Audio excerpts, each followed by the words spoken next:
सत साहेब जी, सभी भगत भाइयों को, भगत जियो, आप सभी से मेरा निवेदन है कि आप सभी परमात्मा के इस पवित्र ज्ञान को फैलाने में सहयोग करें। मेरी वीडियोस को लाइक और शेयर करें और फेसबुक पर फॉलो और यूट्यूब पर सब्सक्राइब करें। सत साहेब जी।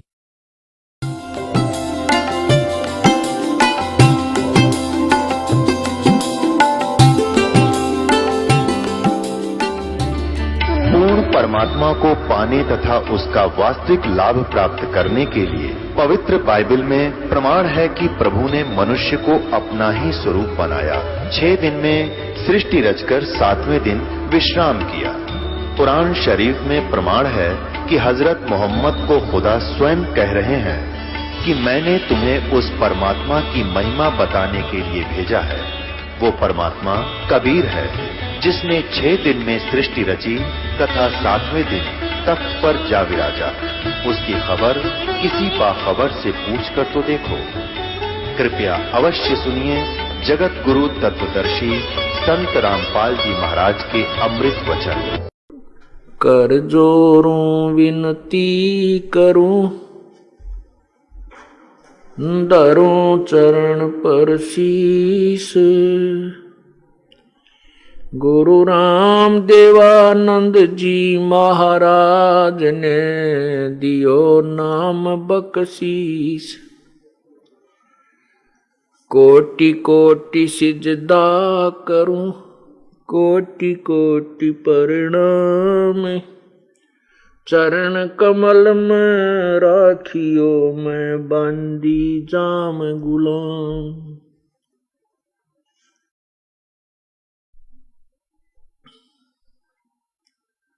जय इब कै सतगुरु मिले, सब दुख आखूं रोए। चरणों ऊपर शीस धरूं, कहूं जो कहनी होए। कबीर गुरु जी मिलेंगे, पूछेंगे कुशलात। आद्य अंत की सब कहूं, अपने दिल की बात। गुरु जी तुम ना भूलियो, चाहे लाख लोग मिल जाएं। हमसे तुमको बहुत हैं, तुमसे हमको नहीं। तुमरे विसारे क्या बने, मैं किसकी शरण में जाऊं। शिव विरंच मुनि नारदा, तिनके हृदय न समाऊं। बंदी छोड़ दयाल जी, तुम तक हमारी दौड़े। जैसे कागज हाज का, सोजत और न ठोरी। अब गुण किए तो बहुत किए, करत न मानी हार। बावे बंदा बख्श दियो, बावे गर्दन उतार। अब गुण मेरे बाप जी, बख्शो गरीब नवाज। जो मैं पूत कपूत हूँ, बहुर पिता को लाज। मैं अपराधी जन्म का, नक्सक भरे विकार। तुम दाता दुख भंजना, मेरी करो संभार। कुत्ता तेरे दरबार का, मोतिया मेरा नाम। गले प्रेम की जेवड़ी, जा खेचो वहां जाऊं मैं। तो करो तो बावड़ू, दूर दूरी करो तो जाऊं, जो राखो तो ही रहूं, जो देव सो खाऊं।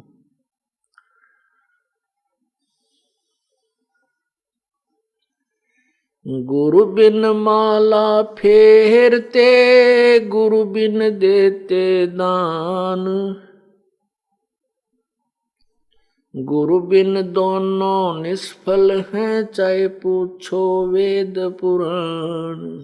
गुरु गोविंद दोनों खड़े, किसके लागू पाए, बलिहारी गुरु अपना, जिन गोविंद दियो मिलाए। कबीर हरि जय रूठ जा, गुरु की शरण में जावे।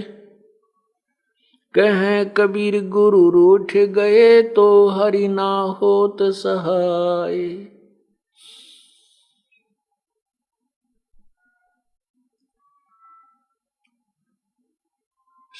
सतगुरु के उपदेश का लाया एक विचार, जय सतगुरु मिलते नहीं, तो जाते नरक द्वार। यम द्वार में दूत सब करते खेचा तान, उनसे कबू नहीं छूटता, फिर फिरता चारों खानी। कबीर चार खानी में भरमता, कबहू न लगता पार। सो फेरा सब मिट गया, मेरे सतगुरु के उपकार। सात समुद्र की मसी करूं, लेखनी करूं बन राय। धरती का कागज करूं, गुरु गुण लिखा न जाए।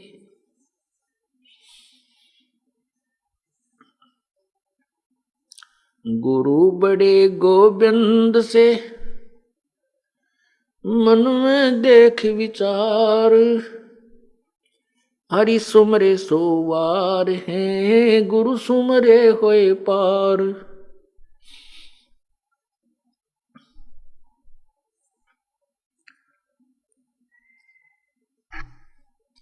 हरि सेवा युग चार है, गुरु सेवा पल एक।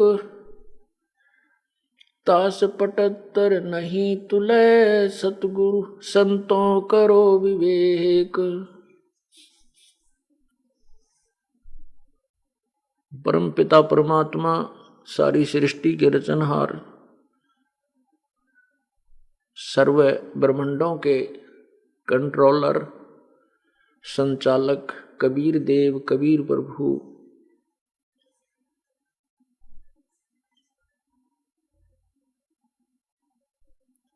अपनी प्यारी आत्माओं को तत्व ज्ञान समझाने के लिए इस काल के लोक में अवतरित होते हैं। ये परमात्मा स्वयंभू हैं। स्वयंभू का अर्थ होता है स्वयं ही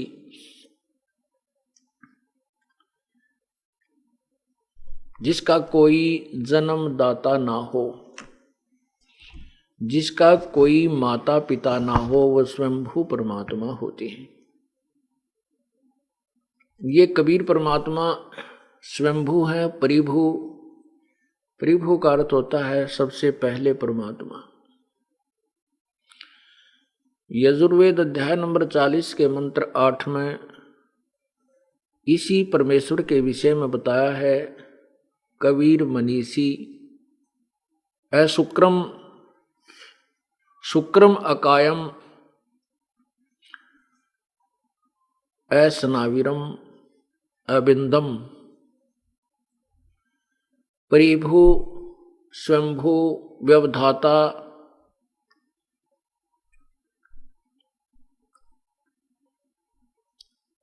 इस परमात्मा के विषय में वेदों में भी संकेत है और स्वयं भी परमेश्वर ने आके बताया है, वेद हमारा वेद है, मैं मिलो वेद से नाही, और जौन वेद से मैं मिलूं वो वेद जानते नहीं। परमेश्वर कहते हैं कि वेद, ये चारों वेद मेरा ही भेद है, मेरे ही विषय में जानकारी देते हैं, परंतु इन चारों वेदों में मेरे पाने की विधि नहीं है, सतलोक जाने की वे ऑफ वर्शिप, पूजा की पद्धति नहीं है।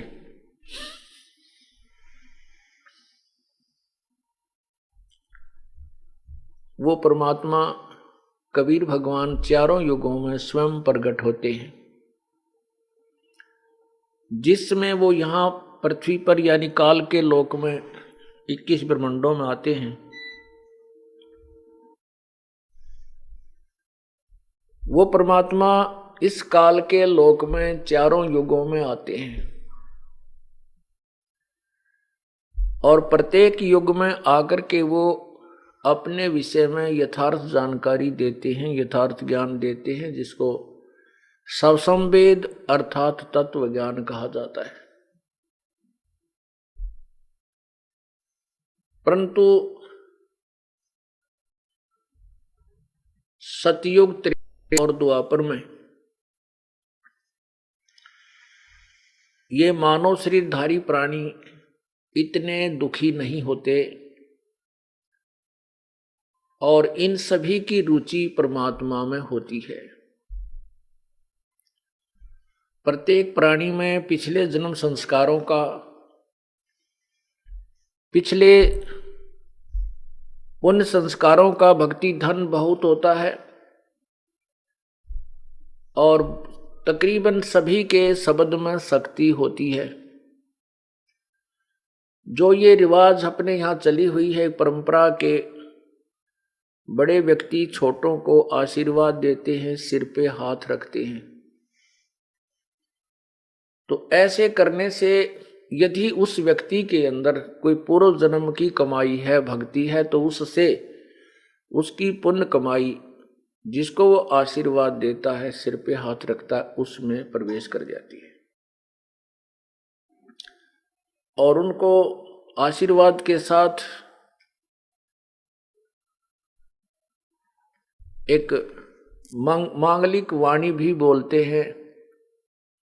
जैसे ये बुढ़ियों, बुजुर्गों की, वृद्धा की और जो पुत्र वधू होती है वो उसके पैर दबाती है। यहाँ हरियाणा में एक ऐसी रिवाज है और वो कहती है, तो बूढ़ सुहागण हो, दूध दान आवे, पोतों फुले, पुत्रों फले। इसका अर्थ होता है कि तू बूढ़ सुहागण का अर्थ है कि वृद्ध अवस्था तक तेरा पति ना मरे और दूध धन आवे अर्थात तेरे घर में पशुधन खूब रहें, जो दूध वाले होते हैं, और पुत्रों फले, तेरा खूब संतान हो। तो इस तरह के आशीर्वाद ये दिया करती थी।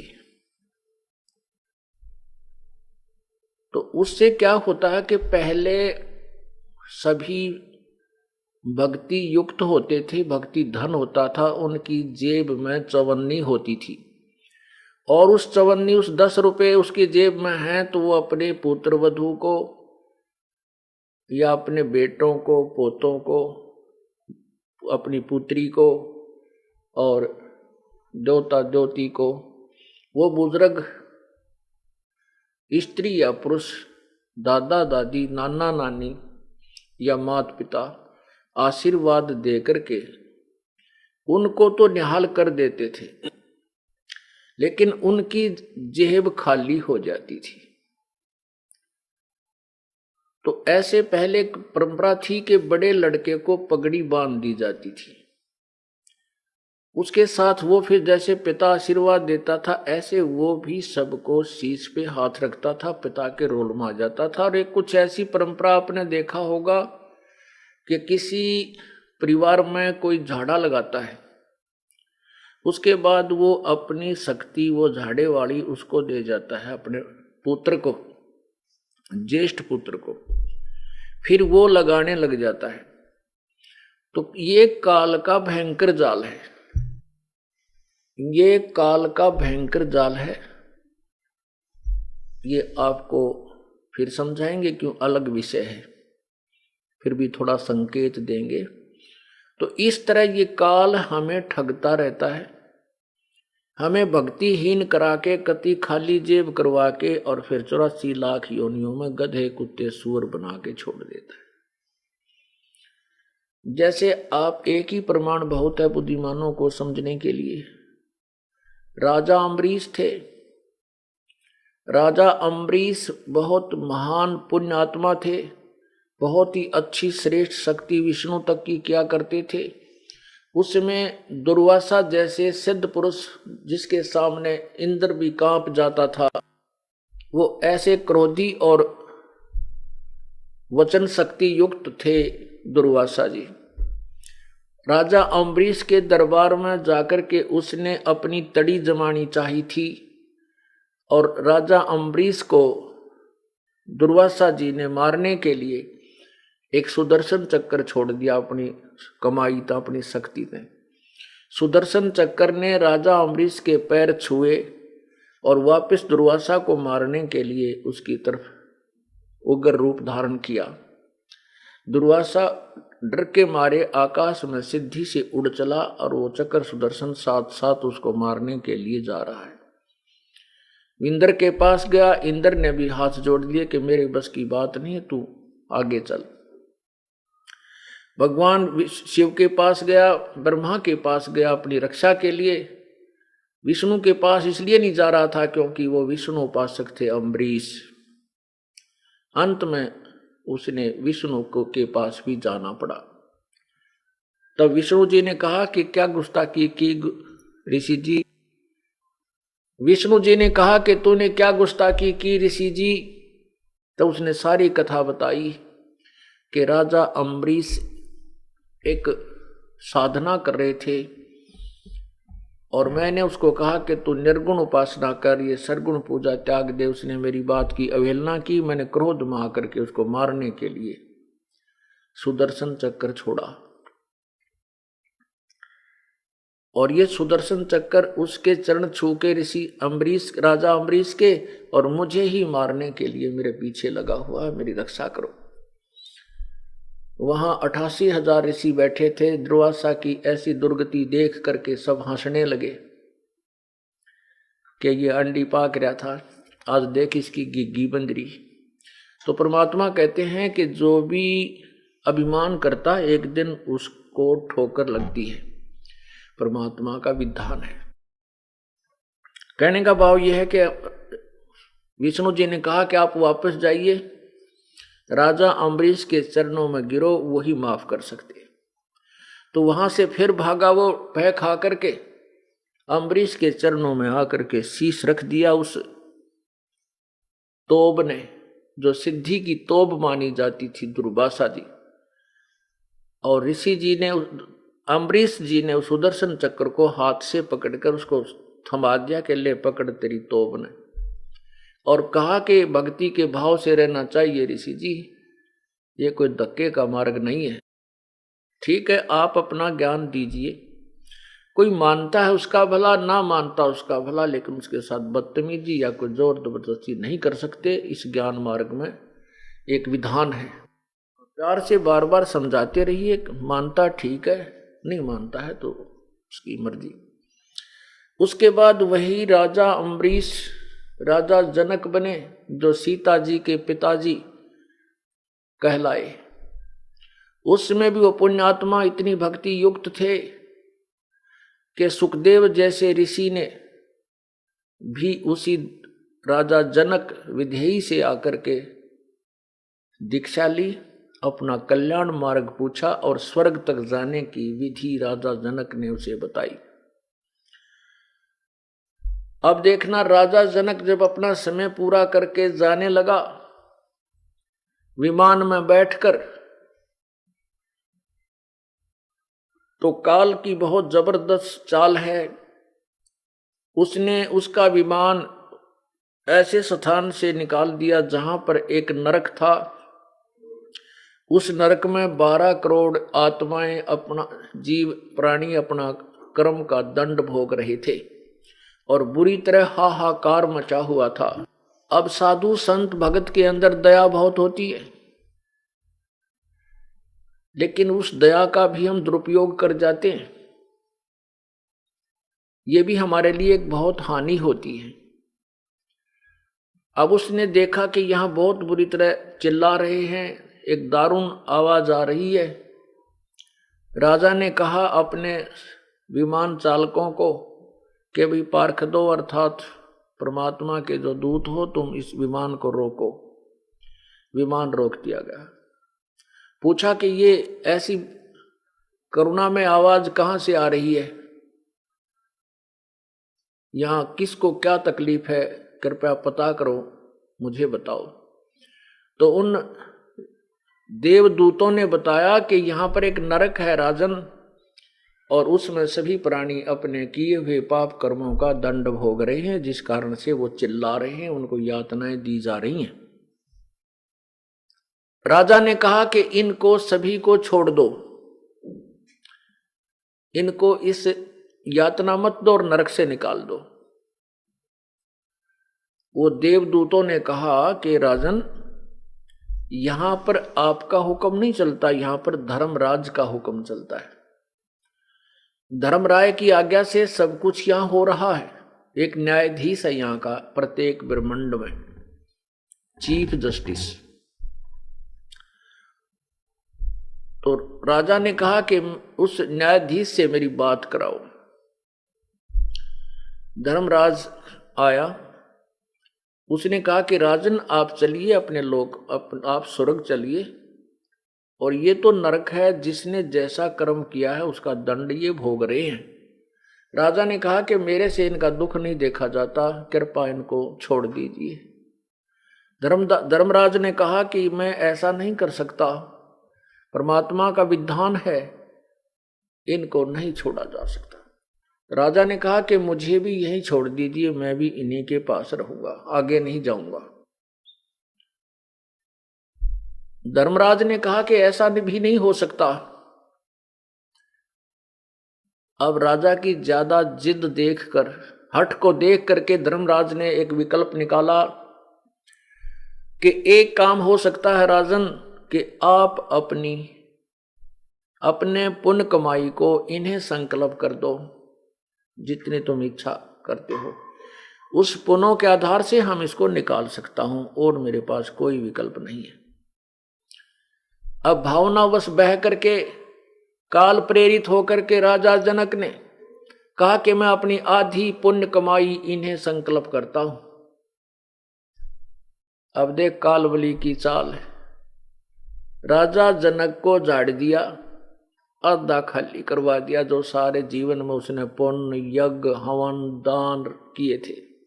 धर्मराज ने उन सभी को उन्हीं के सामने विमान में बैठाया अलग से, और स्वर्ग भेज दिया। तब राजा जनक अर्थात अम्बरीश वाली आत्मा स्वयं भी स्वर्ग चली गई। स्वर्ग में अपने पुण्यों को समाप्त करके वही पुण्यात्मा फिर दोबारा ना जाने कितनी, तो 84 लाख योनियों में गई होगी। उसके बाद फिर वो श्री नानक जी बने। नानक जी के रूप में श्री कालूराम मेहता जी के घर पाकिस्तान, वैसे उस समय हिंदुस्तान, वर्तमान में पाकिस्तान में हुआ, उनका जन्म हुआ। राजा जनक और राजा अम्बरीश रूप में उसी आत्मा के सामने हजारों लाखों सैनिक नौकर होते थे, और अपने पुण्यों को इस काल के जाल में फंस करके, बर्बाद करके, नष्ट करके, वही पुण्यात्मा स्वयं एक नवाब के यहां सुल्तानपुर में नौकर लगे। उस प्यारी आत्मा को फिर परमात्मा आकर मिले। पूर्ण परमात्मा कहते हैं, जो जन हमारी शरण है ताका हूं मैं दास, गेल गेल लाग्या फिरूं जब तक धरती आकाश।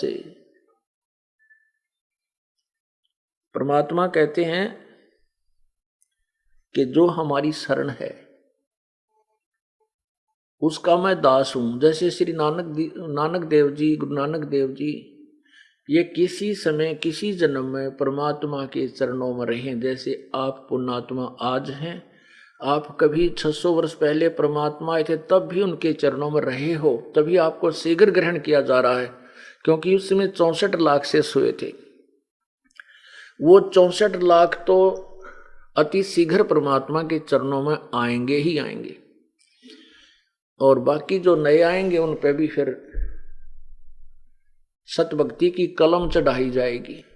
तो ऐसे वही पुण्यात्मा किसी जन्म में परमात्मा के शरण में रह करके सतभक्ति की हुई थी। उस सतभक्ति के आधार से वो राजा बने, फिर राजा बने, और साथ में जो भक्ति धन था वो तो उनका साथ रहा। उसको तो काल फिर दोबारा उसको बर्बाद करवा देता भक्ति धन को। अभी तो वो पुण्य जो उसके दान धर्म के पुण्य थे वो स्वर्ग में समाप्त करवा दिए। उससे पहले प्रभु ने आकर के उस प्यारी आत्मा को स्वयं संभाला, कबीर भगवान ने, और उनको मोक्ष अधिकारी बनाया। अब जो प्रसंग चल रहा है हम उसी पर रिटर्न करते हैं, वापस आते हैं कि सतयुग त्रेता द्वापर में सभी पुण्यात्माएं होती हैं, उनके पास सतयुग में सबसे ज्यादा भक्ति धन होता है, लाखों वर्ष की आयु होती है, बहुत सुदृढ़ शरीर होता है, और उसमें सतयुग के अंदर स्त्री विधवा नहीं होती, पिता से पहले पुत्र नहीं मरता। ये विशेषकर एक आध एग्जाम्पल को छोड़ करके अधिकतर ऐसा उस समय सभी पुण्यात्माओं का संस्कार होता है। उन्हीं पुण्यात्माओं को सतयुग में जन्म दिया जाता है। फिर उनकी इतनी कमाई होती है, फिर त्रेता में भी वही आते हैं, अन्य भी आते हैं और वो भी आते हैं। फिर कुछ कमाई तो उन्होंने सतयुग में समाप्त की, फिर स्वर्ग चले गए, कुछ दान पुण्य किया, फिर त्रेता में फिर जन्म हुआ, तो फिर वहां अपनी कमाई को नष्ट किया। जैसे आपको बताया जा रहा है कि ये सिर पे हाथ रखना और आशीर्वाद देना उसी समय से प्रचलित है। और इससे क्या होता है कि जैसे आशीर्वाद अब भी देती हैं बुजुर्ग, बुढ़िया, बूढ़े बुजुर्ग अब भी आशीर्वाद देते हैं, लेकिन अब तो वो खाली टूटी हैं। जैसे नल होते हैं, खाली नल हो और उसको ऑन करके नीचे कोई बाल्टी लगा हुआ है, उसमें जल पीछे कनेक्टेड नहीं रहा है, खाली नहीं है टैंकी, तो वो खुला है लेकिन उसमें जल नहीं आ रहा, और जल है तो वो जल निकल आता है। तो पहले भक्ति रूपी जल सभी में होता था, और वो अपनी टूटी खोल करके दूसरों को भर दिया करते थे, स्वयं खाली होकर चले गए, 84 लाख योनियों में चले गए। तो अब हमने थोड़ा सा ये भी सावधान होना है। परमात्मा कहते हैं, खाले पीले विलसले रे हंसा। परमात्मा कहते हैं कि छोड़ दे पिछलों की रीत, पिछलों की रीत को छोड़ना पड़ेगा। जो पहले हम करते थे उन सभी को त्यागना पड़ेगा, क्योंकि वो शास्त्र विरुद्ध थी और हमें अब हानि करते थे। हम आशीर्वाद देते हैं, सिर पे हाथ रखते हैं, तो हमारी जो पुण्य होंगे तो उसमें प्रवेश कर जाएंगे और हमारी उतनी ही जेब खाली हो जाएगी। तो इसलिए ये भी हमने सतलोक चलने के लिए, क्योंकि हम बिल्कुल पुण्यहीन हैं और अपने पुण्यों को सुरक्षित रखने के लिए ऐसा भी नहीं करना है। अब क्या समस्या आती है कि जैसे हमारी बेटियां हैं तो जिन्होंने उपदेश ले रखा है, वो कहीं ऐसे परिवार में उनका विवाह होता है कि वो उपदेशी नहीं है, तो वो कहते हैं कि हमने पूर्व बुजुर्गों के पैर छूने पड़ते हैं, नहीं तो एक लोक वेद के आधार से हम निंदनीय हो जाते हैं, दुनिया बात बनाती है। उनके लिए हम प्रार्थना करते हैं कि आप चरण छू सकते हो, लेकिन अपने चरण नहीं छुआना, क्योंकि हम चरण छुएंगे तो उससे कुछ ना कुछ लेंगे। मतलब हमारा वहां चरण छूने का उद्देश्य ये ना होना चाहिए कि ये मुझे कुछ दान दे या मुझे कोई आशीर्वाद दे, ऐसी भावना नहीं होनी चाहिए। केवल एक रिवाज है तो हम उनके चरण छुएं भी, दुख दर्द हो जावे बूढ़े बुजुर्ग जवान के पैर दबावा भी, कमर भी दबावें, सिर भी दबावें, मालिश करें, नवावें, ऐसी कोई वो दोष नहीं है। भक्तिहीनता या नाम नहीं खंड होता। नाम खंड उसका होगा जैसे आप किसी वृद्धावर्ध के पैर दबा रहे हो और वो आशीर्वाद दे रही है, बांटे जाएगी। आपको पता है ये खाली टूटी है, इसमें कुछ नहीं है, या वो बांडा है, इसके पल्ले कुछ नहीं है। वो कहती रहेगी अपने काना पे कटाड़े, और स्वयं अपने पैरों को नहीं छुआवे, चाहे फिर वो क्योंकि बड़े भी हो गए। और ऐसे भी उपदेशी हैं जिनके बच्चों लड़कों का विवाह होता है, पुत्र वधू भी आती हैं, वो चरण छूने की चेष्टा करती हैं, तो चरण जितने वो झुके उनका आदर भी अनादर नहीं करे, वो चरण छूने की चेष्टा करें। आप भी उतना ही झुक के उसके हाथ पकड़ ले और सीने से लगा ले, आ मेरी बेटी। बस सबसे प्यार अच्छा और ये बेस्ट मेथड है। तो इस प्रकार अपने चरण नहीं छुआने हैं, और किसी दूसरे का जैसे बुजुर्ग का सत्कार करने में पाप नहीं, ना कोई नामखंड नहीं होता। लेकिन उद्देश्य ये ना हो कि मैं इसके चरण छूं और ये मुझे आशीर्वाद दे, मुझे कुछ प्राप्ति हो पुत्र की या धन की, फिर नामखंड होगा। तो हमने किसी को सिर पे हाथ नहीं रखना, आशीर्वाद नहीं देना, ये हमारे फॉल पॉइंट हैं। ये हमें भक्तिहीन करने के काल के जाल और रिवाज है। इनको ऐसे तरीके से हमें एक बीच का रास्ता निकालना है कि सांप भी मर जाए, ये रिवाजें भी बंद हों और लाठी भी ना टूटे, हमारा नाम भी खंड ना हो। तो उसके लिए ये नहीं है कि किसी बुजुर्ग या बीमार हो जाता खूब पैर दबावे, उसकी मालिश करे, सिर की करे, शेक करे, जो भी कोई सेवा करनी है कि खूब करो। एक औपचारिकता या किसी दूसरे कारण से नहीं करना चाहिए। तो ऐसे क्या होता था, जैसे पहले पगड़ी बांधते थे, जिसको पगड़ी बांध दी बड़े बेटे का, तो वो आशीर्वाद देता था पहले ही कि ये मेरे बाद ये उत्तराधिकारी होगा। फिर कुछ क्या होता है कि मृत्यु के उपरांत वो बुजुर्ग, उनका पिता या दादा पितृभूत बनकर फिर उसी में प्रवेश कर जाता है और अपनी शेष कमाई को फिर उसमें प्रवेश करके भी बांटता रहता है, और इस प्रकार वो फिर सीधा पशु योनि में पहुंच जाता है। ये काल का जाल है, परमेश्वर कबीर देव ने हमें बताया है। अब हमने पग पग पर बहुत ही फूंक फूंक कर कदम रखने हैं, यदि आपने इस काल के जाल से निकलना है। तो कहने का भाव ये है,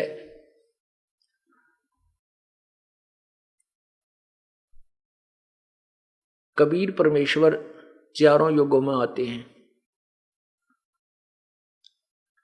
सतयुग में जब आए थे तो उनका नाम सत सुकृत था, और परमात्मा अपने तत्व ज्ञान को समझाया करते थे, सुनाया करते थे, कबीर वाणी से, कबीर गिर से। उस समय के ऋषि महर्षि, सतयुग के जो ऋषि महर्षि कहलाते थे, मनु जैसे, वशिष्ठ जैसे, उनके साथ परमात्मा ने खूब गोष्ठी की, उनके साथ ज्ञान चर्चा की, लेकिन उनके पास कोई जवाब नहीं था। उन्होंने ब्रह्मा जी के द्वारा बताया गया लोकवेद विवृत ज्ञान सुना हुआ था, जैसा कि आप पुराणों में सुनते हो, पढ़ते हो। परमात्मा साकार है, वो शरीर है, लेकिन वो ऋषि और महर्षि कहा करते थे प्रभु निराकार है। समाधि दशा में केवल उसका प्रकाश ही देखने को मिलता है। कबीर परमेश्वर कहा करते थे, ऋषिवर आप एक तरफ तो कह रहे हो परमात्मा निराकार है और फिर कहते हो परमात्मा का प्रकाश ही देखा जा सकता है। एक तरफ कहें कि सूर्य निराकार है, केवल सूर्य का प्रकाश ही देखा जा सकता है, तो सूर्य के बिना प्रकाश किसका होगा? जब सूर्य निराकार है, वो है ही नहीं, विजिबल ही नहीं है, तो प्रकाश कैसे देखा आपने उसका? इसी प्रकार आप कहते हो परमात्मा का प्रकाश देखा जा सकता है, तो प्रकाश परमात्मा का है तो परमात्मा साकार है। जैसे सूर्य का प्रकाश देखा है तो सूर्य साकार है। डिवाइन लाइट देखी है, ट्यूब लाइट देखी है, ट्यूब लाइट देखी है तो ट्यूब साकार है, उसकी रोशनी देखी है। डिवाइन लाइट देखी है तो दैवी प्रकाश, तो देव है, उस देव से ही प्रकाश है। आपकी रॉन्ग थ्योरी है। अब परमात्मा कहते हैं निरंजन धन तेरा दरबार, निरंजन धन तेरा दरबार, जहां पर तनिक न न्याय विचार, जहां पर तनिक न न्याय विचार। कह कबीर सुनो भई साधो, सब उल्टा व्यवहार। कह कबीर सुनो भई साधो, सब उल्टा व्यवहार। सच्चों को तो ये झूठ बतावे, इन झूठों का एतबार। निरंजन धन तेरा दरबार, निरंजन धन तेरा दरबार। अब परमात्मा सच्ची कहा करते थे, और वो मनु जैसे ऋषि जो महर्षि कहलाते थे, वो परमात्मा के द्वारा दिए गए उस सच्चे ज्ञान को स्वीकार ना करके अपनी ही अधूरी और इनकम्प्लीट थ्योरी के आधार पर, अनुभवहीनता के आधार पर परमात्मा को निराकार ही कहते रहे। और कबीर परमेश्वर को उल्टा ज्ञान कहने वाला, उल्टा बोलने वाला वामदेव नाम धर दिया, वामदेव नाम रख दिया।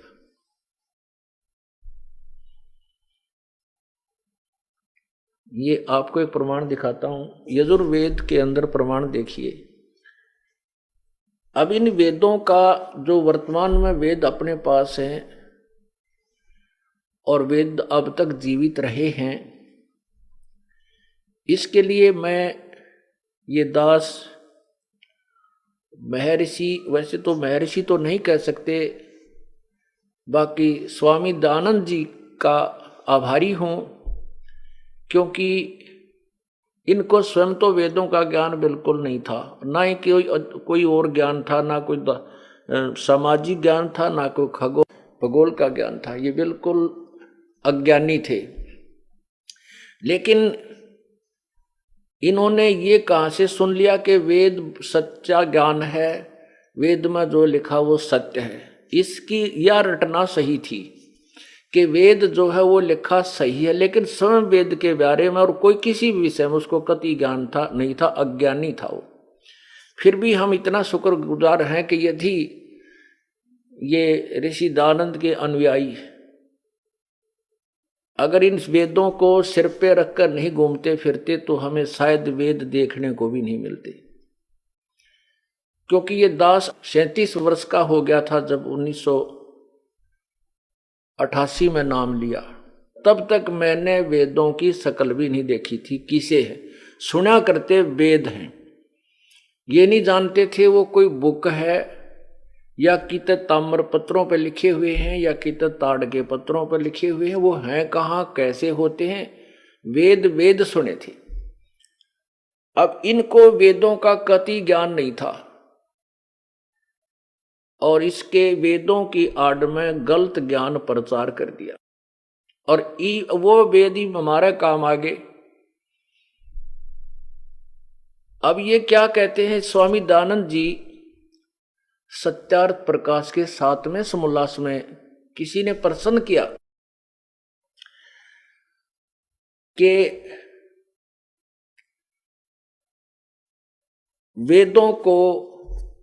वेदों का ज्ञान कब और किसने दिया। स्वामी जी ने कहा कि सर्वप्रथम परमात्मा ने, ब्रह्म ने 4 ऋषियों को एक एक वेद का ज्ञान दिया। बिल्कुल स्टार्ट में जब परमात्मा ने एक मनुष्य उत्पन्न किए, जोड़े उत्पन्न किए, उन्हीं में फर्स्ट सृष्टि में, प्रथम सृष्टि के उत्पन्न मनुष्यों में से 4 ऋषियों को एक एक वेद का ज्ञान दिया। उन ऋषियों के नाम हैं वायु, आदित्य, अंगिरा, अग्नि, वायु, आदित्य और अंगिरा। आदित्य सूर्य को कहते हैं। इन 4 वेदों को यह ज्ञान दिया। इससे पहले इन वेदों को फिर किसी ने प्रश्न किया है कि हो सकता है इन वेदों, ऋषियों ने ही इन वेदों को अपने अनुभव से प्रकट कर दिया हो कि नहीं। परमात्मा ने इनके हृदय में प्रवेश करके, ब्रह्म ने इनके हृदय में जीव रूप में प्रवेश करके, जैसे भूत बोला करे, जैसे श्री कृष्ण में प्रवेश करके गीता बोल दी, ऐसे उन ऋषियों के हृदय में ब्रह्म ने प्रवेश करके आत्मा में फिर वेद बोले। इससे सिद्ध उसका कहने का भाव ये है कि वेदों का ज्ञान ऋषियों को नहीं था, और सर्वप्रथम ये चारों वेद इन 4 ऋषियों ने जाने और पढ़े। फिर अन्य ऋषियों ने समाधिस्थ होकर के इनके अर्थ जाने और व्याकरण बनाई। उनका कहने का भाव ये है कि सृष्टि की आदि में इन 4 ऋषियों से पहले अतिरिक्त कोई भी ऋषि वेदों को नहीं जानता था, और किसी भी ऋषि आदि का नाम वेदों में नहीं है। तो उनकी एक थ्योरी थी, समाप्त हो जाती, खत्म होती है। अभी आपको जो प्रमाण दिखाएंगे कि सृष्टि के आदि में इन वेदों में को बोला गया, और उन 4 ऋषियों को ही ये ज्ञान प्राप्त हुआ, अन्य को वेदों का ज्ञान नहीं था। और उन वेदों ने जो ज्ञान बोला वो केवल एज ए जैसे टेप रिकॉर्डर, जैसे टेप रिकॉर्डर में कैसेट डाल दी जा वो बोलता है, इतना योगदान उन ऋषियों वाले खोखे का था। बाकी उनका अपनी तरफ से कोई उन वेदों के बोलने में योगदान नहीं है। अब देखिए कि सृष्टि की आदि में बोले गए वेद, स्वामी जी कहते हैं उसके, तो ये भी इनका खंडन स्वयं ही होता है। यजुर्वेद अध्याय नंबर 12 के मंत्र नंबर 4 में, यजुर्वेद अध्याय नंबर 12 के मंत्र नंबर 4 में स्वामी जी खुद कहते हैं, ये देखिएगा, यजुर्वेद और ये महर्षि दयानंद सरस्वती द्वारा इसका अनुवाद है। यहां देखना, प्रकाशक हैं सार्वदेशिक कार्य प्रतिनिधि सभा 2/5 महर्षि दयानंद भवन, रामलीला मैदान, नई दिल्ली। यजुर्वेद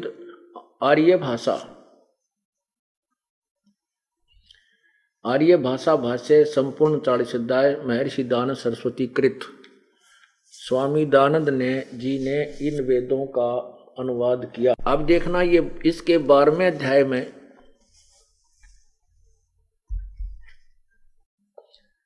10वां अध्याय, इसके पृष्ठ नंबर 383 पर यहां देखिएगा, ये 12वें अध्याय का 4था मंत्र है। अनुवाद किया है, हे विद्वान, जिस कारण आपका 3 कर्म उपासना और ज्ञान से युक्त दुखों का जिससे नाश हो, गायत्री छंद से कहे विज्ञान रूप अर्थ नेत्र बड़े बड़े रथों के सहाय से दुखों को छुड़ाने वाले इधर उधर से के अव्यय स्तुति के योग्य ऋग्वेद आत्मा अपना स्वरूप उष्णिक आदि छंद कान आदि अंग। अब यहां देखना, यजुर्वेद के मंत्र नाम ग्रहण करने और छोड़ने योग्य व्यवहारों को के योग्य वामदेव ऋषि ने जाने व पढ़ाए। फिर देखिए, यजुर्वेद के नाम ग्रहण करने और छोड़ने योग्य व्यवहारों के योग्य वामदेव ऋषि ने जाने व पढ़ाए। स्वामी जी की ये थ्योरी तो खत्म होगी कि सृष्टि की आदि में सबसे पहले वेद 4 ऋषियों को मिले थे, अन्य ऋषि को नहीं ज्ञान था। और जो वेद आपको दिखाए इनको वही वेद मानते हैं जो सृष्टि की आदि में बोले गए। यह सिद्ध हो गया कि इसमें स्पष्ट स्वयं लिख रहे हैं कि वेदों के वास्तविक अर्थों को और जो शास्त्र अनुसार जो शास्त्र अनुकूल जो साधना व्यवहार थे उनको ग्रहण करने और उनको न करने छोड़ देने के सभी व्यवस्था को और वेद के मंत्र यजुर्वेद के मंत्रों को वामदेव ऋषि ने स्वयं जाना भी और अन्य को पढ़ाया भी उसी ने। यथार्थ रूप से उसी ने जाना वेदों को और उसी ने आगे पढ़ाया। पुण्यात्माओं, इस अनमोल ज्ञान को परमात्मा के बिना कोई नहीं सुलझा सकता है। इस दास को उसी परमपिता कबीर परमेश्वर ने बुद्धि दी है, नहीं तो हम जीव बुद्धि के प्राणी इन सदग्रंथों को नहीं समझ सकते। ये तो परमात्मा प्रदत्त एक दिव्य बुद्धि होती है, वो दिव्य ज्ञान दिव्य बुद्धि हमें दी है और जिसके आधार पर उसी परमात्मा की कृपा से इस अथाह समुद्र रूपी सदग्रंथों रूपी अथाह समुद्र से अब ये मोती निकालकर, जैसे गोताखोर होता है वो नीचे गोता लगाता है और मोती की मुट्ठी भर के बाहर छोड़ देता है, तो दास ने इन सदग्रंथों रूपी सागरों में उस परमपिता के सहारे से डुबकी लगाई और ये तथ्य आपके समक्ष ला करके तत्वज्ञान रूपी मोती आपके समक्ष प्रकट कर दिए। अब आप धनवान हो जाओगे।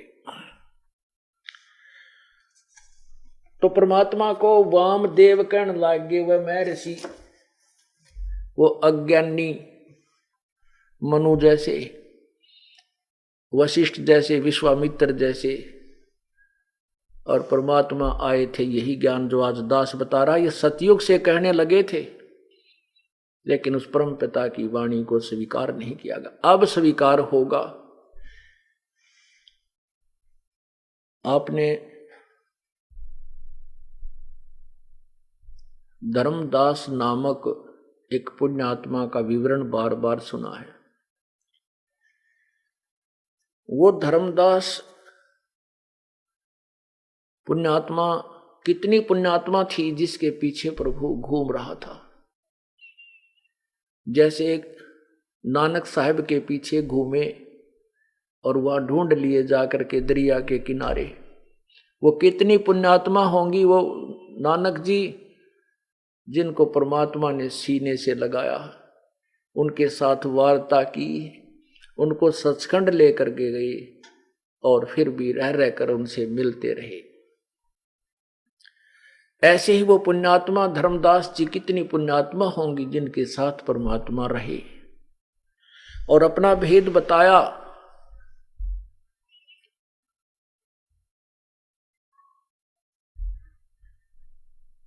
धर्मदास जी एक वैश्य कुल में जन्म था। जैसे 4 वर्ण होते हैं, 4 कुल होते हैं, जैसे ब्राह्मण, अक्षत्रिय, वैश्य और शूद्र। तो उनका वैश्य कुल में अर्थात व्यापारी वर्ग में उनका जन्म था। और उनके धर्मदास जी के पूर्वज माता पिता दादा परदादा इतने धनी थे कि उनके पास बहुत ही ज्यादा धन था। कहने को यहाँ तक आता है कि बांधवगढ़ के नवाब पर जब कभी कोई आपत्ति आती थी, जैसे अकाल गिर जाना या फ्लड आ जाना, महामारी आ जाना, आपत्ति आ जाती थी, वित्तीय हालत उसकी खस्ता हो जाती थी, तो धर्मदास के पूर्वजों से वो वित्तीय सहायता लिया करता था।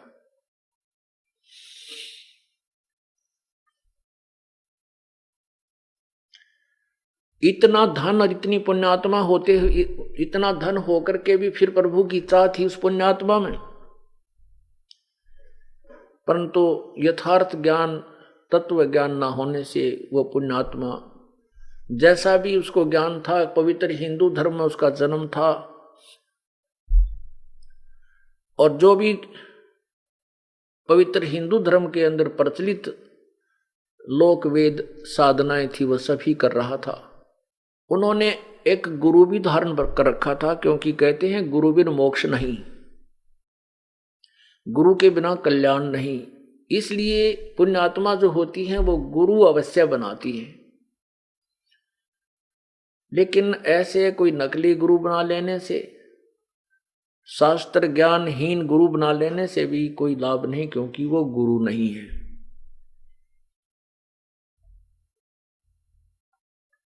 फिर भी जो आपको ज्ञान बताना चाहते हैं उसके लिए कथा सुनाई जाती है, उस कथा से फिर निष्कर्ष निकलता है, फिर हम इस तत्व ज्ञान से परिचित हो पाते हैं।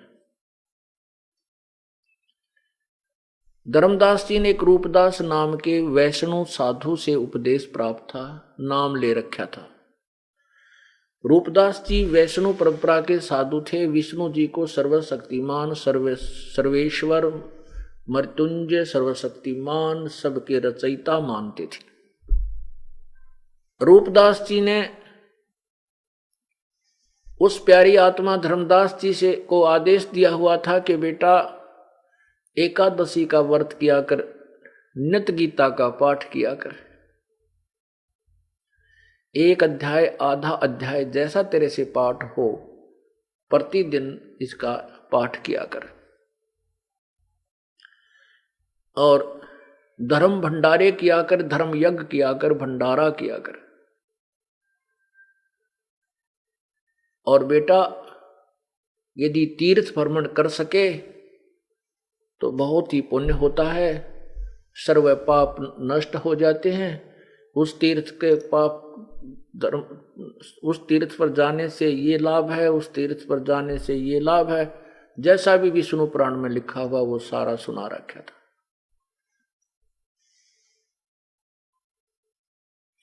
तो धर्मदास जी के पास धन था और साथ में परमात्मा पाने की विशेष चाह थी, लगन थी, श्रद्धा थी, जिस कारण से वह पुण्यात्मा ने परमात्मा पाने के लिए अपना तन मन धन सभी डिवोट कर रखा था, समर्पित कर रखा था। अपने पूज्य गुरुदेव रूपदास जी के बताए अनुसार सभी साधनाएं करता हुआ, विष्णु पुराण का भी पाठ करता हुआ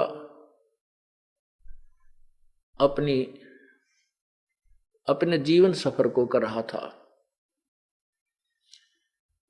एक बार उसने निश्चय किया कि सभी तीर्थों का भ्रमण करता हूं, परमात्मा ने धन बहुत दिया है, वहां जाऊंगा, दान भी करूंगा।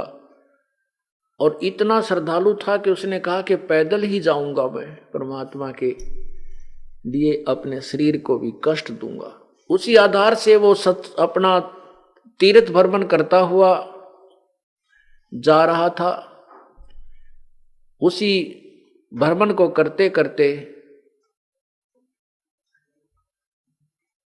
वो मथुरापुरी पहुंच गया।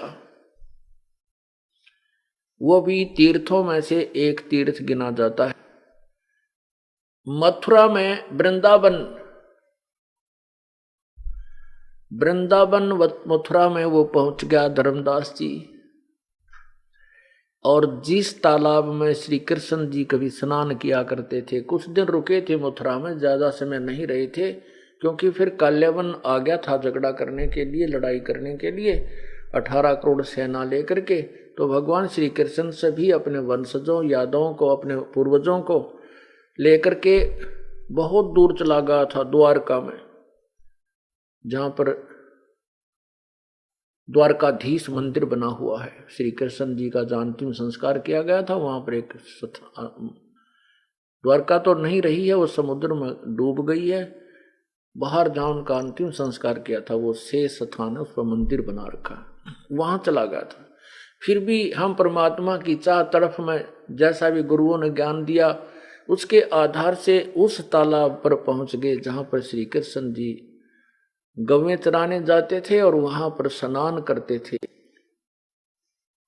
और परमात्मा कहते हैं, जो जन हमारी शरण है, ताका हूं मैं दासे, गेल गेल लाग्या फिरूं जब तक धरती आकाश। जो बच्चा गौ की नजर में, यूं साईं को संते, भक्तों के पीछे फिरे वो भक्त वत्सल भगवंत। गोता मारूं स्वर्ग में, जा बैठूं पाताल, गरीबदास ढूंढता फिरो मैं अपने हीरे माणिक लाल। परमात्मा कहते हैं कि गोता मारूं स्वर्ग में और एक पल में पहुंच जाऊं पाताल लोक में। अपनी प्यारी आत्माओं को, पुण्य आत्माओं को, जो कभी मेरे साथ रही थी किसी युग में, असंख्य युग हो गए हमने यहाँ भरमते और भटकतों को, तो जो पुण्यात्मा परमात्मा के चरणों में आई है और काल ने फिर बीच में खंड कर दिए हैं, फिर भी परमात्मा उनके पीछे भटकते रहते हैं। परमेश्वर कबीर देव जी कहते हैं, मैं रोवत हूं सृष्टि को, ये सृष्टि रोवे मोहे, गरीबदास इस वियोग को समझ न सकता कोई। परमात्मा कहते हैं कि मैं तो इन पुण्यात्माओं को रोता फिरता हूं, ढूंढ रहा हूं, कहता हूं कि मैं भगवान हूं, तुम साधना कर रहे हो, ये गलत है, तुम काल के जाल में फंसे हो, और ये सृष्टि, ये संसार, ये मुझे ढूंढ रहा है। जब मैं सामने आता हूं तो उस लोक वेद के आधार पर, दंत कथाओं और शास्त्र विरुद्ध अज्ञान के आधार से परमात्मा के विषय में परिचित ना होने से ये मुझे नहीं पहचान पाते।